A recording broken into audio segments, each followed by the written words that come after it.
Hello hello, welcome back to Bhojpuri series. मैं हूं रुधिर। कैसे हैं आप लोग गाइस? आज हम लोग देखने वाले हैं एबीपी बिहार चैनल से थोड़े दिन में पागल घोषित कर दूंगा। व्हाट? खेसारी का अपने विरोधी पर पलटवार। तो स्टार्ट करते हैं वीडियो। इसकी ओरिजिनल लिंक आपको डिस्क्रिप्शन में मिल जाएगी।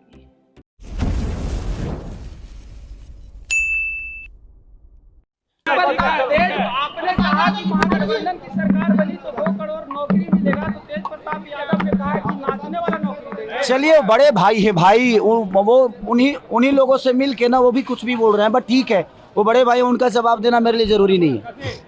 सर, पवन सिंह लगातार आप पे सर तंज कस रहे हैं। पहले उन्होंने ये तंज कसा और अब निरहुआ भी बीच नहीं हट रहे। कह रहे हैं कि रवि किशन जी ने आईफा जीता है, आप उनको कहिए कि आईफा वो जीतेंगे। ग्रेजुएशन किया है उन्होंने ग्रेजुएशन किया है, उनसे पूछिए। देखिए, एक बात बताएं, मैं गरीब का बेटा हूं, मेरे पास औकात नहीं थी कि मैं ग्रेजुएशन कर सकूं।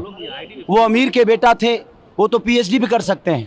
मैं गरीब से पैदा हुआ हूं और मैं आप सबको बता दूं ना कि एनडीए के सारे नेताओं को मैं 4 दिन के अंदर पागल घोषित कर दूंगा। इनका भाषा नहीं देख रहे हैं, रेत उकार पे आ गए हैं खेसारी को बोलने के लिए। मैं इनको रेत उकार नहीं करूंगा क्योंकि मैं संस्कारिक बेटा हूं और संस्कारिक माँ बाप का बेटा हूं, तो मेरे अंदर कभी शालीनता ऐसी नहीं होगी। दिनेश लाल यादव निरहुआ आपको कह रहे हैं कि कोई ऐसा सगा नहीं जिसको खेसारी ने ठगा नहीं। क्या ठगे हैं आप? अब पता नहीं, उन्हीं से पूछिएगा कि उनको कितना ठगा हूं मैं। सगा वो पूरे बिहार को ठगे हैं वो लोग, और मैं आज बात कर रहा हूं तो उनको बुरा लग रहा है, बट ठीक है, मैं रोजी रोजगार की बात कर रहा हूं, वो धर्म की बातें कर रहे हैं। मैं धर्म विरोधी कभी ना था, ना हूं, ना कभी रहूंगा। मैं जय श्री राम अभी बोल रहा हूं, जय श्री राम, बट जय श्री राम में मेरा ये बेरोजगारी छुपा है। भाई, मैं पूरी दुनिया से बोलवा दूं जय श्री राम, लेकिन इनको धर्म के आड़ में वोट लेना है, उसकी चर्चा ये हमेशा से धर्म के नाम, मंदिर मस्जिद के नाम। मैं धर्म विरोधी कभी नहीं रहा। मैं राम पे गाना गाया हूँ, मैं राम का एक्ट किया हूँ, मैं राजा राम मूवी किया हूँ। मैं ये कह रहा हूँ, धर्म के नाम पे आप वोट मत मांगो। धर्म जरूरी है, लेकिन हमें कर्म करने के लिए शिक्षा भी जरूरी है, अस्पताल भी जरूरी है। Exactly. ये कौन बनाएगा? ये इसके लिए का दूसरे को वोट देंगे? हम सब आपको वोट दिए हैं हर चीज करने के लिए, सर, तो आप हर चीज पे जो राम मंदिर है वो सरकार ने नहीं बनाया। ये बात पता नहीं सब लोग कह कह के थक गए दूसरी हैं। तरफ हर बार जंगल राज की बात करते हैं। सरकार को आप बच्चे दोष दीजिए उस चीज के लिए, ठीक है कि वो और चीजें नहीं बना रहे हैं, लेकिन इसके लिए प्लीज ब्लेम मत कीजिए कि वो बनाए। बेरोजगारी से कौन मर रहा है? आज जो 20 साल के बच्चे हैं वो मर रहे हैं। तो मैं वही तो सवाल कर रहा हूँ कि आप जंगल राज की बात, हमारे पापा जंगल राज के हो सकता है हिस्सा होंगे, भाई मैं नहीं था, तो मुझे प्रॉब्लम हो रही है, मेरे आने वाले भविष्य की प्रॉब्लम हो रही है, मैं उस पर चर्चा करता हूं। तो ये अब मेरे को धर्म विरोधी बता देते हैं कि आप धर्म विरोधी हो। मेरा हमेशा से यही रहा है कि भाई, अगर मैं आज माइक के सामने आप सबको बोल रहा हूं कि आज पूरे एनडीए के नेता और ये स्टार प्रचारक जो 4 हमारे बड़े भाई हैं, ये प्रेस कॉन्फ्रेंस करें और कह दें कि कल से फैक्ट्री का शिलान्यास यहाँ पे होगा, कल से बेहतर कॉलेज बनेगा, शिलान्यास होगा। मैं वादा करता हूँ, जीवन में कभी चुनाव नहीं लड़ूंगा और ना ही शपथ ग्रहण कर पाऊंगा और ना ही सर्टिफिकेट लेने में कहीं जाऊंगा। और आजीवन अगर मेरे सर्टिफिकेट लेने में ही इनका छुपा हुआ है बेरोजगारी छुपा हुआ है, ये मुझे दोषी बना रहे हैं बेमतलब का, ये मुझे टारगेट कर रहे हैं। भाई, मुझे टारगेट मत करो। बिहार बेरोजगारी से डूब रहा है, शिक्षा से दूर है, अस्पताल से दूर है, उस पर बात करो ना आप। सर, एक आखिरी सवाल रहेगा सर कि क्या लग रहा है, हम लगातार प्रचार में जा रहे हैं, महागठबंधन की सरकार बनने जा रही है बिहार में। आपको नहीं लग रहा है? मैं तो पहले चरण में 100 में 100 हैं हम ही, बाकी कोई नहीं है। और आप देखिएगा, खेसारी के आने के बाद सरकार बदलेगी। आप भाषा इनकी नहीं देख रहे हैं, किस हिसाब से बोल रहे हैं। अब ये रेत उकार पे आ गए। आप बड़े हैं, लेकिन भाषा का मर्यादा आपको होना चाहिए। तो मुझे लगता है कि ये सारे के सारे बौखलाए हुए हैं, ये पार्टी के हैं। सच पूछिए तो मैं तेजस्वी जी का छोटा भाई हूँ और हमेशा से उनका प्यार आशीर्वाद हमें मिला है। निरहुआ कह रहे हैं कि आपका नाम खेसारी यादव नहीं, अहंकारी लाल यादव होना है। चलिए, वो कुछ भी, मैं क्या बोला कि उनकी भाषा की गरिमा देखिए, क्यों बड़े भाई होकर और किस भाषा का इस्तेमाल कर रहे हैं। इसका मतलब नहीं लग रहा है। मैं क्या बोला, 4 दिन के अंदर इस सारों को पागल कर दूंगा, मैं सबको पागल घोषित करवा दूंगा।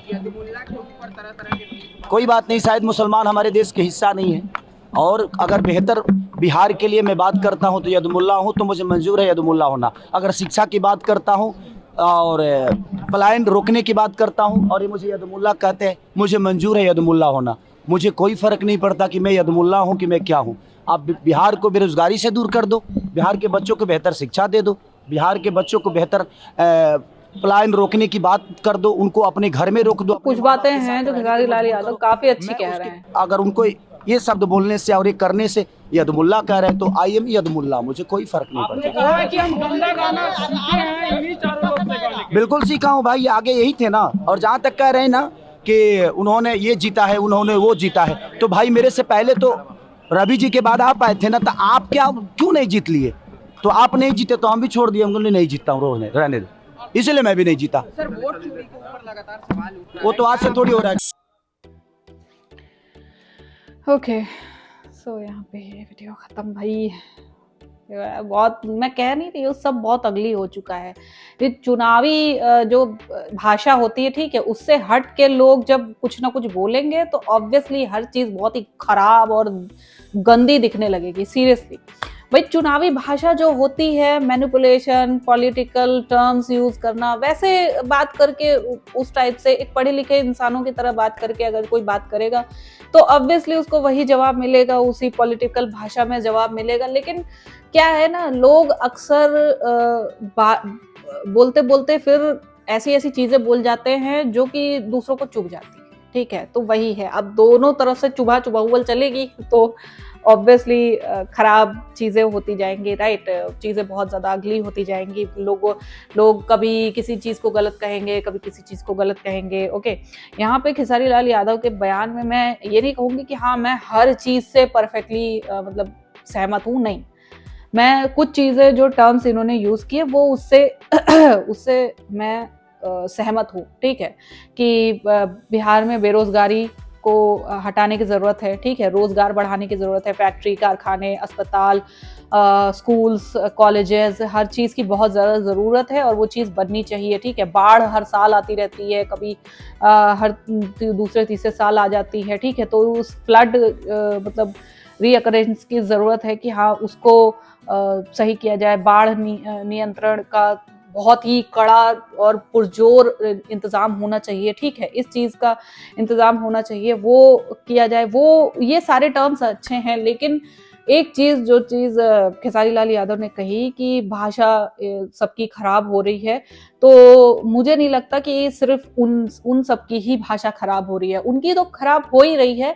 लेकिन खेसारी लाल अभी ये भी, आप उनके बयान सुनिए, ये भी पर्सनल जा रहे हैं, ठीक है। जब आप पर्सनल जाओगे, जब आप इधर उधर के बातें टर्म्स यूज करोगे तो ऑब्वियसली उधर से भी पलटवार आएगा, और जब वो लोग गलत बोलेंगे तो ऑब्वियसली इधर से भी खेसारी भैया भी, इधर से भी ये भी मतलब भाषा फिर इनकी भी अनियमित हो जाएगी। उसके लिए आप ब्लेम नहीं कर सकते, क्योंकि दोनों तरफ से जो चीज भाषा की जो संयम है, ठीक है, भाषा का जो संयम है वो टूटता ही नजर आ रहा है दोनों तरफ से। No comments, okay. So I hope आप लोग को रिएक्शन पसंद आया होगा। अगर अच्छा लगा हो देन प्लीज लाइक और शेयर जरूर करना। मैं नेक्स्ट वीडियो में। बाय।